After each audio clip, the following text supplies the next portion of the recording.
Hello friends, नमस्कार, जोहार। आप सभी साथियों का एक बार फिर से स्वागत करता हूं जीएस फाउंडेशन के इस ऑनलाइन प्लेटफॉर्म पे। सबसे पहले आप सभी से मेरा विनम्र निवेदन है कि यदि आप इस वीडियो को देख रहे हैं तो कृपया करके स्किप मत कीजिएगा, थोड़ा सा रुक जाइएगा, रुक करके कंटेंट कैसा है ज़रूर देख लीजिएगा। यदि वीडियो अच्छी लगे तो एक लाइक अवश्य कर दीजिएगा, क्योंकि आपके एक लाइक से हमारा मोटिवेशन काफ़ी बना रहता है। दोस्तों, वीडियो को शेयर कर दीजिएगा और यदि आप भी इस चैनल पर नए हैं तो चैनल को ज़रूर सब्सक्राइब कर लीजिएगा, बेल आइकन को प्रेस कर लीजिएगा, ताकि जब भी मैं वीडियो अपलोड करूं तो उसका नोटिफिकेशन आपको सबसे पहले मिल सके। झारखंड जीके के आज की क्लास में हम लोग झारखंड के महत्वपूर्ण प्रश्नों को कवर करेंगे, जो JPSC, PT, JSSC, CGL, Jharkhand police, forest guard या झारखंड में होने वाला कोई भी एग्ज़ाम हो। आप झारखंड में होने वाले किसी भी एग्ज़ाम की तैयारी कर रहे हो, उन सभी के लिए ये सेशन महत्वपूर्ण रहने वाला है। तो फटाफट से इस सेशन को दोस्तों के साथ शेयर कर दीजिए। चलिए शुरुआत कर लेते हैं आज के सेशन की।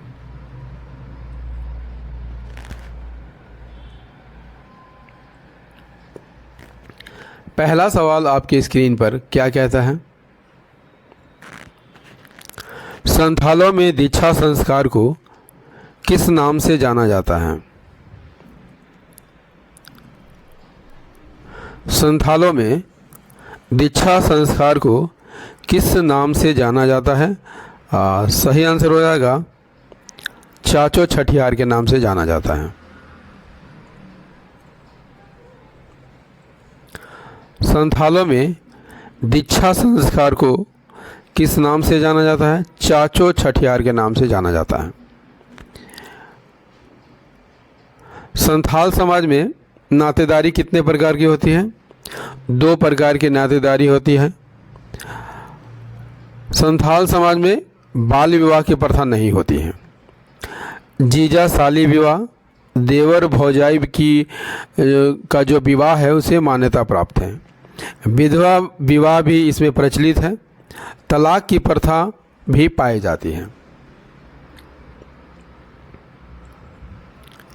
नेक्स्ट है,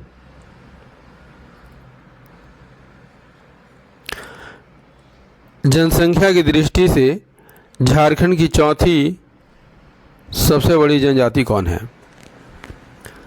जनसंख्या की दृष्टि से झारखंड की चौथी सबसे बड़ी जनजाति कौन है? आंसर इज द हो। सबसे बड़ी जनजाति की बात कर लिया जाए तो झारखंड में सबसे बड़ी जनजाति कौन है? संथाल जनजाति है। दूसरे नंबर पर उरांव का स्थान है, तीसरे नंबर पर मुंडा का स्थान है और चौथे स्थान पर हो का स्थान है। जनसंख्या की दृष्टि से झारखंड की चौथी सबसे बड़ी जनजाति बता चुका हूँ, हो जनजाति का स्थान है। किस प्रजाति से रिलेटेड है?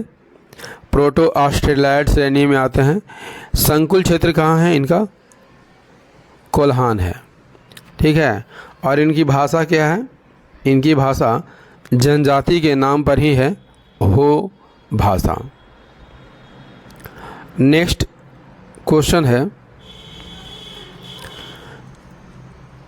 झारखंड की कुल जनसंख्या में सादानों की भागीदारी कितनी है?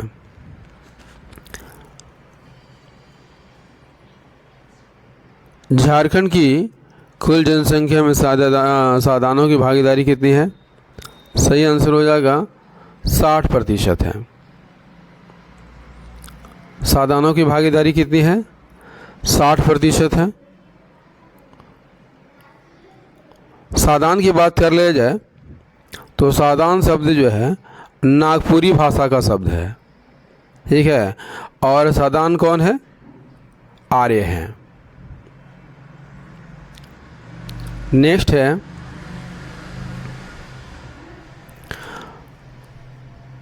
निम्नलिखित में से किस विवाह में वधू को पाने के लिए वधू के माता पिता या रिश्तेदार को कुछ धन देना पड़ता है।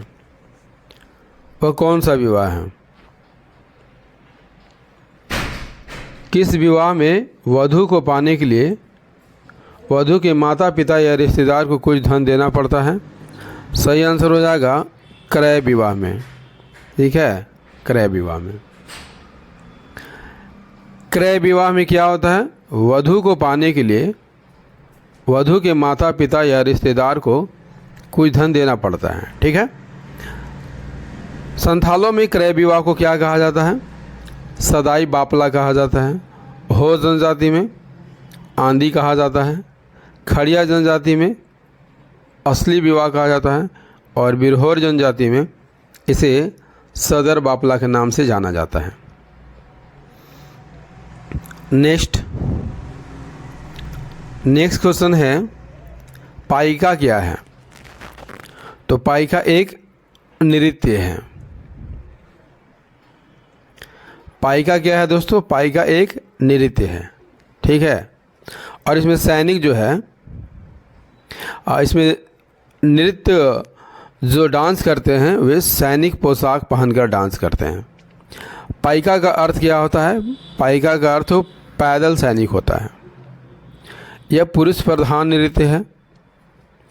आदिवासियों में भी प्रचलित है और सादानों में भी प्रचलित है।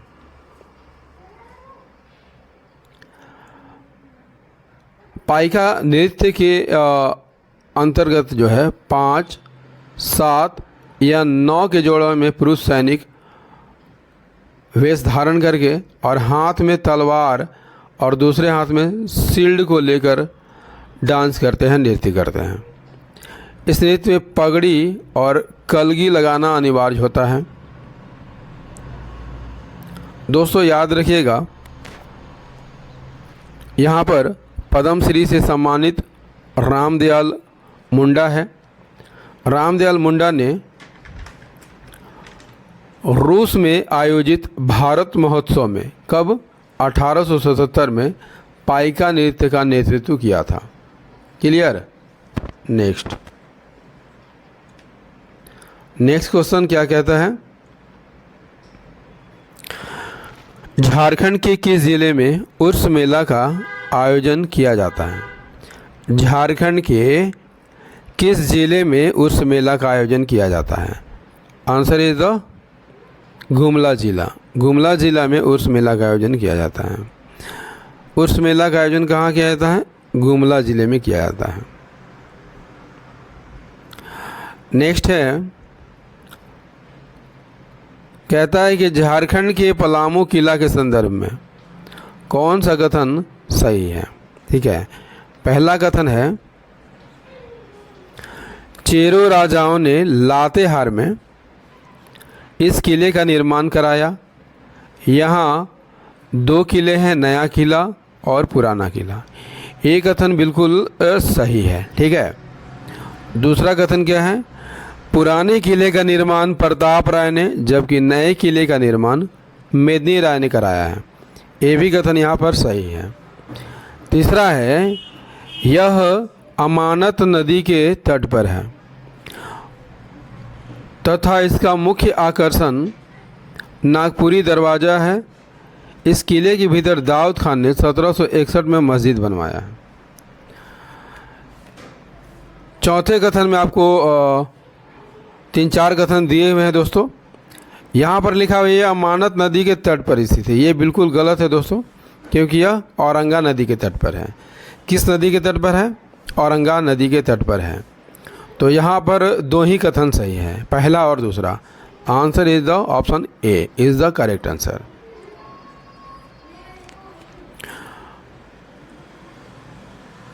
पलामू किला औरंगा नदी के तट पर है। मुख्य आकर्षण जो है नागपुरी दरवाज़ा है और इसी किले के भीतर दाऊद खान ने 1661 में मस्जिद बनवाया था। क्लियर। नेक्स्ट है, रजरप्पा जो कि रामगढ़ में है, किस देवी की मंदिर है? तो काफ़ी पॉपुलर मंदिर है, आप सभी गए भी होंगे यहाँ पर। रजरप्पा में किस देवी का मंदिर है? तो छिन्नमस्तिका मंदिर है। छिन्नमस्तिका देवी की मंदिर कहाँ पर है दोस्तों? रजरप्पा रामगढ़ में है। यदि आपसे पूछ लिया जाए कि छिन्नमस्तिका देवी मंदिर रजरप्पा में किस नदी के किनारे है? दामोदर और भैरवी नदी के संगम पर है और देश के 51 शक्तिपीठों में से एक है। नेक्स्ट क्वेश्चन कर लेते हैं दोस्तों। नेक्स्ट क्वेश्चन क्या कहता है, चलिए आंसर कीजिएगा फटाफट, है ना। झारखंड की उत्तर से दक्षिण तक कितनी लंबाई है? उत्तर से दक्षिण, ठीक है, उत्तर से दक्षिण तक की लंबाई कितनी है? उत्तर से दक्षिण तक की लंबाई कितनी है दोस्तों? 380 किलोमीटर है। कितनी है? 380 किलोमीटर है। जबकि पूरब से पश्चिम तक की लंबाई कितनी है?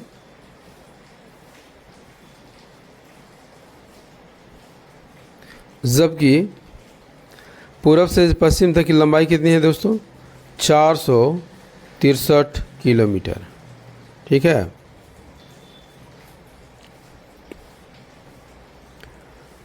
झारखंड की उत्तर से दक्षिण तक की लंबाई कितनी है? 380 किलोमीटर। सबसे उत्तरी जिला कौन है? साहेबगंज है। पूर्वी जिला पाकुड़। सबसे दक्षिणी जिला की बात कर ले जाए पश्चिमी सिंहभूम, और सबसे पश्चिमी जिला कौन है? गढ़वा है। नेक्स्ट कर लेते हैं,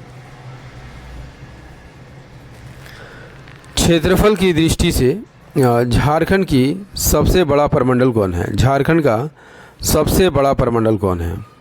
तो झारखंड का सबसे बड़ा प्रमंडल कौन है दोस्तों? उत्तरी छोटा नागपुर प्रमंडल झारखंड का सबसे बड़ा प्रमंडल है। सबसे छोटे प्रमंडल की बात कर लिया जाए तो कौन है? सबसे छोटा प्रमंडल कौन सा प्रमंडल है? पलामू प्रमंडल सबसे छोटा प्रमंडल है। क्षेत्रफल की दृष्टि से झारखंड का सबसे बड़ा प्रमंडल कौन है? उत्तरी छोटा नागपुर है। इसमें कितने जिले आते हैं? 7 जिले आते हैं, ठीक है। उत्तरी छोटा नागपुर में कितने जिले आते हैं? 7 जिले आते हैं।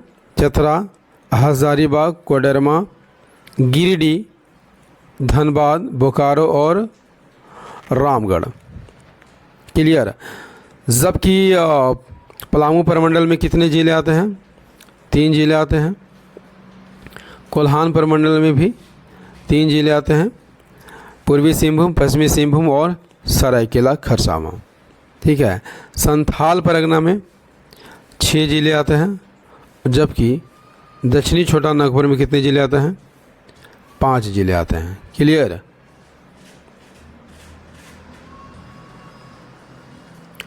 नेक्स्ट है, छोटा नागपुर पठार किसका भाग है? प्रायद्वीपीय पठार का, गंगा के मैदान का, हिमालय तराई का, इनमें से कोई नहीं। छोटा नागपुर का पठार किसका भाग है? फटाफट आंसर कीजिए। तो छोटा नागपुर का पठार है दोस्तों प्रायद्वीपीय पठार का उदाहरण है ना। किसका उदाहरण है? प्रायद्वीपीय पठार का उदाहरण है।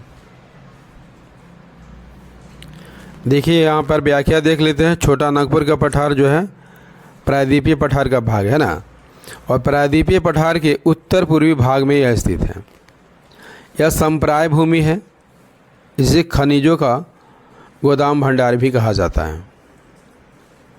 नेक्स्ट क्वेश्चन, झारखंड में मानसून का प्रवेश, किसका प्रवेश? मानसून का प्रवेश कब होता है? आंसर कीजिए। तो झारखंड की बात कर ले तो मानसून का प्रवेश 10 जून को होता है। झारखंड में मानसून का प्रवेश 10 जून को होता है। मानसून लौटने का समय क्या है? मध्य अक्टूबर। नेक्स्ट क्वेश्चन, झारखंड की सबसे बड़ी और लंबी नदी कौन सी है? This is very very important question for your exam. हमेशा पूछा जाता है यह सवाल दोस्तों एग्ज़ाम में। झारखंड की सबसे बड़ी और लंबी नदी कौन सी है? तो झारखंड की सबसे बड़ी और लंबी नदी दामोदर है। सबसे बड़ी लंबी दामोदर। उद्गम स्थल कहाँ है? छोटा नागपुर पठार के टोरी से निकलता है। ठीक है, हुगली मुहाना कहाँ है? हुगली नदी में जाकर मिल जाती है। कुल लंबाई कितनी है? 592 किलोमीटर। लेकिन झारखंड में कितनी है? 290 किलोमीटर। अपवाह क्षेत्र कितना है? 12,800 वर्ग किलोमीटर। सहायक नदियां कौन कौन हैं? बराकर, बोकारो, कोनार, जमुनिया, कतरी, ये सभी जो है इनकी सहायक नदियां हैं। किन किन झीलों से होकर बहती है? हजारीबाग, गिरिडीह, धनबाद, बोकारो, लातेहार, रांची, लोहरदगा, इन सभी जिलों से होकर बहती है। इसे देव नदी, बंगाल का शोक कहा जाता है और यह झारखंड की सबसे प्रदूषित नदी मानी जाती है। नेक्स्ट क्वेश्चन है, दामोदर घाटी परियोजना की स्थापना कब की गई थी? तो दामोदर घाटी निगम की स्थापना कब की गई थी? 7 जुलाई 1948 को। स्थापना 7 जुलाई 1948 को। दामोदर घाटी परियोजना में यदि आपसे पूछ लिया जाए कुल कितने बांध है? 8 बांध है। इसके अंतर्गत 3 तापीय विद्युत केंद्रों की स्थापना भी की गई है। नेक्स्ट क्वेश्चन, मैथन जल विद्युत परियोजना, फटाफट आंसर कीजिएगा, है ना। मैथन जल विद्युत परियोजना किस जिले में स्थित है? तो ये भी आसान सा सवाल है। किस जिले में स्थित है? धनबाद में है। मैथन जल विद्युत परियोजना कहाँ? धनबाद में, बराकर नदी पर है। ठीक है, और यह गैस टरबाइन पर आधारित है। गैस टरबाइन पर आधारित झारखंड का एकमात्र विद्युत उत्पादन केंद्र माना जाता है। दोस्तों, झारखंड जीके का ये सेशन आपको कैसा लगा? कमेंट करके ज़रूर बताइएगा दोस्तों, क्योंकि आपके एक कमेंट से हमारा मोटिवेशन काफ़ी हाई हो जाता है। ठीक है, तो एक कमेंट ज़रूर कीजिएगा, वीडियो को लाइक कर दीजिएगा और यदि आप भी इस चैनल पर नए हैं तो चैनल को ज़रूर सब्सक्राइब कर लीजिएगा दोस्तों, क्योंकि सब्सक्राइबर कम है। यदि आप हमें साथ दीजिएगा तो हम आगे भी इसी तरह वीडियो बनाते रहेंगे। ठीक है, और याद रखिएगा दोस्तों, मेरी वीडियो डेली 12 बजे दिन को आएगी, झारखंड की वीडियो। ठीक है, कब आएगी? 12 बजे दिन को आएगी, तो इसे रोज़ देखना मत भूलिएगा। मिलते हैं अगले सेशन में दोस्तों, तब तक के लिए जय हिंद, धन्यवाद।